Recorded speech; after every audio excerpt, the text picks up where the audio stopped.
రావాలి రావాలి రావాలి రావాలి రావాలి రావాలి రావాలి చూడాలంటే నిప్పురా చూడాలంటే నిప్పురా చూడాలంటే నిప్పురా జై చూడా జై చూడా కావాలి కావాలి కావాలి కావాలి కావాలి కావాలి కావాలి కావాలి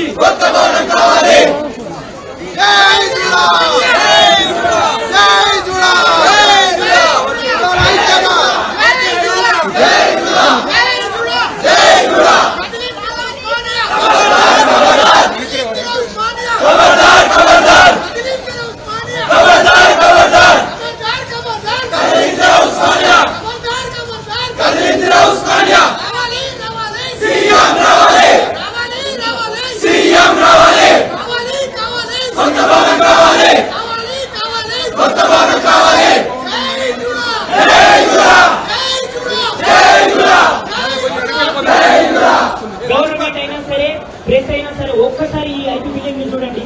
మా ఐపీ బిల్డింగ్ అంటే ఉస్మానియాకి వచ్చే పేషెంట్స్ దాదాపు రోజుకి 200 మంది వస్తారు. 200 మంది వస్తుంటే డైలీ ఇంతమంది అడ్మిట్ అవుతుంటే అందులో ఉంది 300 మంది 300 బెడ్స్ 400 బెడ్స్ డైలీ ఇంతమంది అడ్మిట్ అయితే మేము ఒక్కొక్క పేషెంట్ ని దాదాపు వారం నుంచి 15 రోజుల వరకు ఉంచుకోవడం జరుగుతుంది. ఇంత ఉంచుకోవాలంటే ఎంత క్రౌడింగ్ ఉంటుందో మీరు ఆలోచించండి. ఒక్కసారి వార్డులోకి వెళ్ళండి. వార్డులో ఎంత క్రౌడింగ్ ఉందో చూడండి, ఎంత ఇన్ఫెక్షన్ రేట్ ఎక్కువ ఉందో చూడండి. ఒక్కసారి వార్డులోకి వెళ్ళి ఆ పరిస్థితి ఏంటి?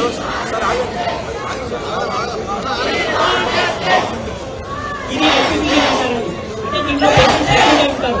మామూలుగా అయితే ఉస్మానియా కావాల్సిన బెడ్స్ 2000 బెడ్స్ మాకున్నవి 600 నుంచి 600 లోపు.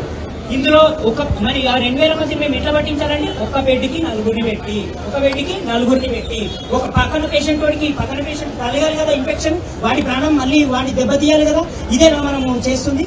మేము ఉన్నాము డాక్టర్లను చేయడానికి, వాడిని ప్రివెంట్ చేయడానికి మేము ఉన్నాం. కోవిడ్ టైంలో ఎట్లయితే ఐసోలేషన్ పెట్టారో ఇప్పుడు ఎందుకు ఒక బిల్డింగ్ కట్టి దానికి ఒక ప్రతి పేషెంట్ కి ఒక బెడ్ వచ్చేలాగా, ప్రతి పేషెంట్ కి కావాల్సిన ఫెసిలిటీస్ వచ్చేలాగా, డాక్టర్లు ట్రీట్ చేసే మెడిసిన్స్ ఇచ్చేలాగా ఎందుకు చేయట్లేదు మీరు?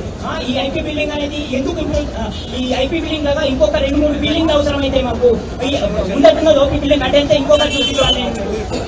ఒక్కసారి మీరు పేషెంట్స్ చూడండి, కావాలంటే అటెండర్లు చూడండి, వాళ్ళు ఎట్లా ఉన్నారు అక్కడ. వాళ్ళకు వెయిటింగ్ లేదు. వాళ్ళ పాపం వచ్చిన వాళ్ళకి ఎలా పార్కింగ్ చేసుకోవడానికి ప్లేస్ లేదు. వాళ్ళు అక్కడే ఉండి పాపం అక్కడనే తిని వాళ్ళ వాళ్ళ కూడా అనారోగ్యంగా